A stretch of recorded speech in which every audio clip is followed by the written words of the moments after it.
Bonjour à tous. Toujours 4 départements placés en vigilance orange. Encore une fois, les Bouches-du-Rhône pour les fortes rafales de vent attendues jusqu'à 120 km/h pour les caps exposés. Également l'Hérault et l'Aude pour ce risque de pluie, inondation et de crue, donc qui pourrait s'annoncer importante. Et puis le petit dernier, ce matin, ça a été l'Aveyron pour également ce risque de pluie et d'inondation. À noter également le risque de vague submersion autour de l'Aude et de l'Hérault, car justement la mer est bien agitée. Les rafales de vent également pourraient freiner l'écoulement de ces cours d'eau, en particulier l'Orbe et le 16 autour de la région de Narbonne. En remontant également, le Lez et l'Hérault sont concernés à cause justement de ces orages qui vont gagner du terrain dans l'après-midi. Jusqu'à présent, les cumuls de pluie sont assez conséquents. Jusqu'à 1 mois de précipitations en 12 heures seulement. Ça va continuer encore cet après-midi, toujours sur les mêmes régions, autour donc des Cévennes, et ça va tranquillement partir ensuite en direction de la région marseillaise et du comté niçois. On attend encore 1 à 2 mois de pluie supplémentaires sur l'ensemble de l'épisode, avec un soin particulier à apporter pour ce soir, puisque les orages pourraient apporter ce facteur aggravant, puisque les cellules pourraient rester peu mobiles et donc de forts cumuls de pluie sont attendus sur un espace très localisé. Et à noter également les rafales de vent qui pourraient freiner en plus l'écoulement des eaux. L'autre fait marquant, c'est la neige. Du côté des Alpes du Nord, des 1800 mètres d'altitude, on attend 1 mètre de neige sur l'ensemble de l'épisode. Et déjà ce matin, du côté d'Isola 2000, la neige a été particulièrement lourde et collante, et ça va continuer encore ce soir et surtout pour la journée de demain, car l'épisode n'est pas encore terminé. On attend encore des choses assez importantes pour la journée de demain, toujours au réveil sur les régions autour des Cévennes, et puis ensuite ça va se décaler en direction donc de Marseille et de Nice, avec là-bas aussi des cumuls de pluie assez conséquents. Et puis regardez, les pluies vont commencer à remonter en direction de la Bourgogne et de la Franche-Comté. Côté température, eh bien ça remonte un petit peu. C'est la seule bonne nouvelle de ce flux de sud qui nous est donc apporté par cette dégradation. 12 degrés pour Toulouse, 9 degrés à Paris. Ça se confirme également dans l'après-midi avec près de 19 degrés à Agen. Et cette masse d'air va rester encore relativement douce tout au long de votre week-end, avant l'arrivée d'une poche d'air un peu plus fraîche due justement à une nouvelle perturbation. Donc la bonne nouvelle, et surtout ce qu'il faut retenir, c'est que le week-end s'annoncera ensoleillé et sec, surtout pour les régions méditerranéennes. Ce sera le cas d'ailleurs dès samedi. Ça va un petit peu s'accrocher encore vers Cannes, mais ce sera rien de bien méchant, surtout un ciel bien nuageux et localement quelques averses de pluie. Et se dessine l'arrivée justement de cette nouvelle perturbation qui va avancer très lentement entre les journées de dimanche, de lundi et de mardi sur l'ensemble du pays. Marie-Sophie Lacaro va bien sûr y revenir dans son journal. Moi, j'aurai le plaisir de vous retrouver juste après.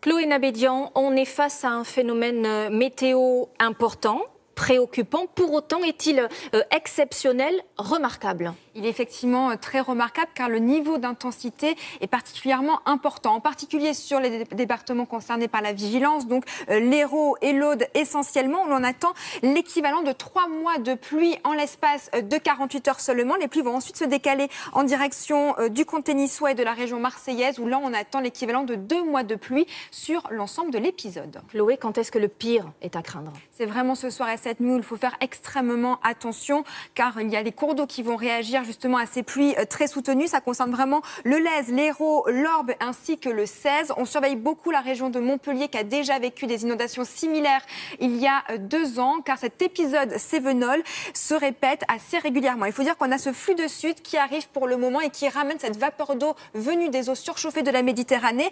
Et en partant en direction de Montpellier, on voit que les Cévennes font une barrière, bloquent donc cette vapeur d'eau qui est obligée de s'élever. Et en s'élevant, elle se condense, forme des orages et donc de très très fortes pluies, ce qui fait donc réagir les cours d'eau. En plus, on a des rafales de vent très importantes, jusqu'à 120 km/h attendues, ce qui va freiner encore plus l'écoulement de ces eaux au cœur de la Méditerranée. Et bien sûr, dans ce contexte, Chloé, les habitants qui habitent ces secteurs-là peuvent prendre des précautions, doivent prendre des précautions. Il faut vraiment qu'ils prennent des précautions. En plus, on pense probablement à une vigilance rouge peut-être dans le courant de la nuit, car les pluies s'annoncent très intenses. Il faut vraiment éviter de partir sortir dans les sous-sols, dans les rez-de-chaussée. Ne prenez pas votre voiture, si elle est dans un parking ce soir, car là, on peut vraiment se retrouver submergé par les eaux très rapidement. Ça peut arriver en quelques secondes seulement.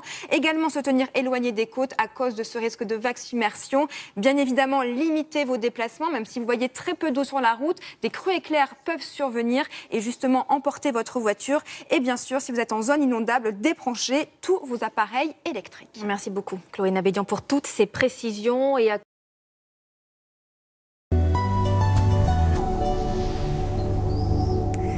Bonjour à tous. 4 départements toujours placés en vigilance orange. Les Bouches-du-Rhône, encore une fois, pour ces fortes rafales de vent jusqu'à 120 km par heure. L'Hérault et l'Aude pour ce risque de pluie, inondation et de crue. Il y a un tout nouveau qui s'est rajouté ce matin. L'Aveyron également pour ce risque de pluie et d'inondation. Il faut dire que les cours d'eau pourraient bien réagir. Entre Narbonne et Montpellier, ça concerne le Lèze, l'Hérault, l'Orbe, également le Cèze, puisque les pluies sont déjà bien intenses. Jusqu'à un mois de pluie déjà ces dernières 24 heures. Et puis on attend encore pour ce soir un nouvel épisode assez conséquent, toujours sur ces mêmes départements, puisque les cellules orageuses pourraient aggraver la situation en étant peu mobiles et en donnant jusqu'à 1 à 2 mois de pluie supplémentaires sur déjà des sols bien saturés. Et puis surtout, les cours d'eau pourraient rapidement réagir et auraient du mal à s'évacuer à cause de ces rafales de vent qui pourraient donc freiner leur arrivée. Et puis demain, la situation va rester quasi identique. Toujours autour des Cévennes, une situation très compliquée. Et ensuite, ça va se décaler en direction de la région marseillaise, du comté niçois, où là-bas aussi, on attend des pluies orageuses assez intenses. Et regardez, ça remonte un petit peu en direction de la région Rhône-Alpes, de l'Auvergne et de la Franche-Comté, avec des pluies qui seront de moins en moins intenses. Côté température, eh bien, ça y est, la fraîcheur est un petit peu de mise de côté. Nous avons des températures beaucoup plus douces, avec 9 degrés à Paris, 12 degrés à Toulouse. Dans l'après-midi, là encore, ça progresse de quelques degrés supplémentaires, avec près de 25 degrés, même du côté d'Ajaccio. Et cette masse d'air va encore rester assez douce tout au long de ces prochains jours, avant l'arrivée d'un air beaucoup plus frais qui va venir avec une perturbation qui va démarrer samedi par le nord-ouest du pays. Et la bonne nouvelle, c'est autour de la Méditerranée, le soleil va enfin revenir et un temps donc beaucoup plus sec tout au long de ces prochains jours. Je vous souhaite maintenant une excellente journée sur France 2 et j'aurai le plaisir de vous retrouver dès ce soir.